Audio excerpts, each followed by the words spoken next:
Le PSG a fait une folle proposition à un cadre européen pour se débarrasser de Neymar. Restez bien connectés, on vous explique tout ça dans un instant.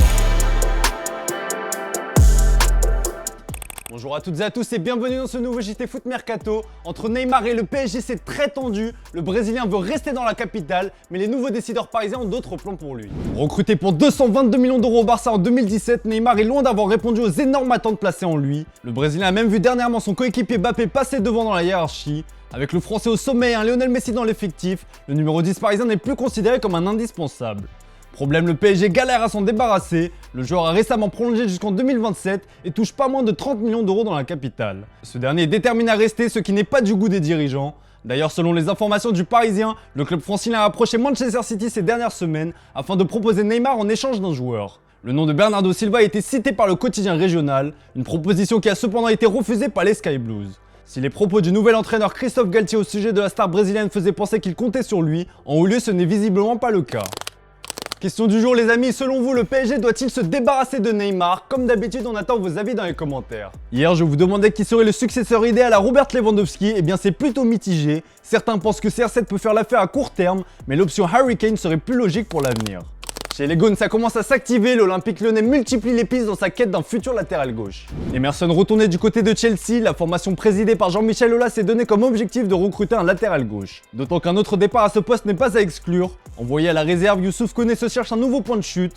Selon nos informations, Auxerre est intéressé par un prêt. Un autre club de Ligue 1 ainsi qu'une écurie en Turquie sont aussi dans le coup. Du coup, des renforts sont attendus à ce poste. Plusieurs rumeurs ont vu le jour, dont celle menant à Marcelo. Libre, le Brésilien a été proposé, mais cette piste a rapidement été écartée au vu des exigences salariales du joueur. Du coup, le Bordelais a avancé sur l'Argentin Nicolas Tagliafico. Le joueur de l'Ajax est en fin de contrat dans un an et sa valeur marchande est estimée à 5 millions d'euros. Si l'équipe assure de son côté que le joueur a dit oui à l'OL, De Télégraphe indique que rien n'est fait et que l'intéressé n'a pas pris sa décision concernant son avenir. En plan de secours, les Gones ont coché le nom de Quentin Merlin selon l'équipe. Le jeune arrière du FC Nantes plaît beaucoup en interne. Aucune offre n'a été faite pour le moment aux Canaries, qui ont fixé son prix à environ 10 millions d'euros. Selon nos informations, Pervis Estupinan de Villarreal est aussi courtisé, une piste malgré tout onéreuse.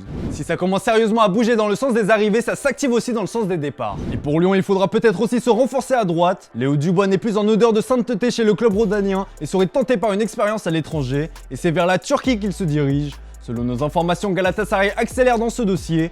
Les Stambouliotes vont débourser environ 3 millions d'euros. Les deux clubs doivent encore régler certains détails, mais le cheminement de ce transfert est en bonne voie. Autre cadre sur le départ, Oussem Aouar. Le milieu français fait l'objet d'une offensive du Betis qui aimerait reformer son duo avec Nabil Fekir. Selon nos informations, une offre de 13 millions d'euros plus la possibilité d'inclure un joueur dans la transaction a été dégainée. Offre acceptée par les dirigeants rhodaniens, mais pas par le joueur qui préfère se laisser du temps.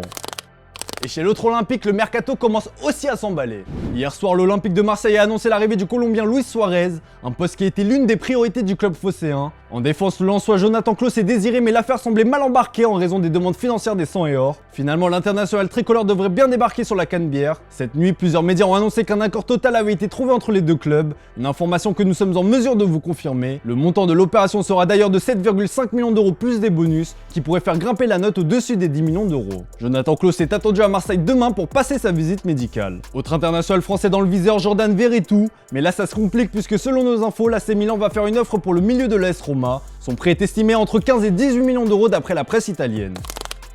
Allez, on passe aux officiels avec le départ de Moussa Wagué du Barça. Après avoir enchaîné 2 prêts à Nice puis au PAOK, le défenseur a été transféré en Croatie au HNK Gorica. Le Barça touchera un pourcentage en cas d'une future revente du joueur, peut-on lire sur le communiqué publié sur le site officiel des Blaugrana. Le gros transfert de l'histoire de Wolverhampton, Fabio Silva n'a jamais su s'imposer au sein du club anglais. Il est prêté une saison du côté d'Anderlecht en Belgique où il tentera de se relancer. Les Spurs viennent d'officialiser ce mardi l'arrivée du prometteur Jed Spence. Le club londonien a déboursé un peu moins de 15 millions d'euros pour s'attacher les services du latéral droit de Middlesbrough.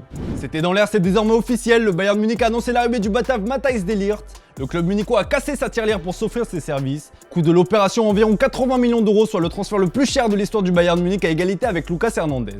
Le Néerlandais a signé jusqu'en 2027 en Bavière. Voilà, c'est tout pour aujourd'hui, merci pour votre fidélité, bonne soirée à vous, on se retrouve dès demain pour un nouveau JT Foot Mercato.